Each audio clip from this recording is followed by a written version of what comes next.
əvvəl Xocalıda. İllər əvvəl Xocalı qəlbimizdə dağ idi.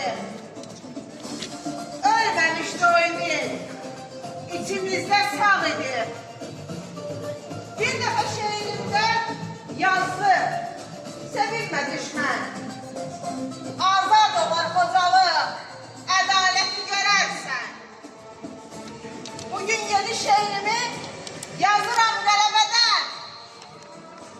Azaddır hər qarışıq, azaddır doğma vətən. Əsarətin zənciri qırıldı Qarabağda.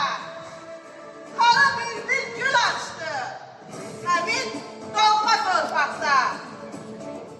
Qan ağlayan Xocalı qovuşdu evladına. Oradan çıxan oğullar yetişdilər